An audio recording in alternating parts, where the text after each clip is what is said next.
Puktegiko irakurketak. Honintza enbeita.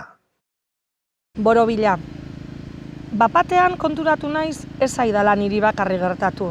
Nire mina paperean jarri dudanerako, jendeak Facebookera igo du nire testua, eta kontatu dudanarekin identifikatuta sentitzen dira nire lagun eta ezagun asko.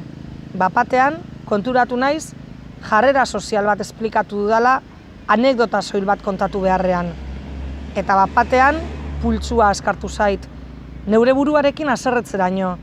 Hainbeste bagara mindu gaituztenak, fajak edo dena delakoak erostera kondenatu gaituztenak, zergatik ez dugu ezer egiten?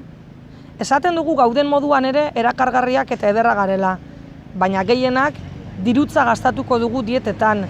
34 euroko bakeroak bai, baina 56koak saltzen ez dituzten dendei boikota egin beharrean, amets egiten dugu halako leku batean noizbait gure neurriko zerbait aurkitzearekin. Gure burua autozentzuratzen dugu modan dauden zenbait prenda ez direlako gure neurrirako asmatuak. Itxurari garrantzia izugarria ematen zaio, baina ni ohartu naiz neuri ez zaidala nire itxura bat ere gustatzen. Maite ditudan lagunei, maitalei, senidei exijitzen ez dizkiegun bertuteak ez izatearren, gutxietzi egiten dugu gure burua. Gizarte honek ez dit borobila izaten uzten, eta taula itxura hartzen saiatzen naiz behin eta berriz. Baina alferrik da, mundua bera ere borobila da.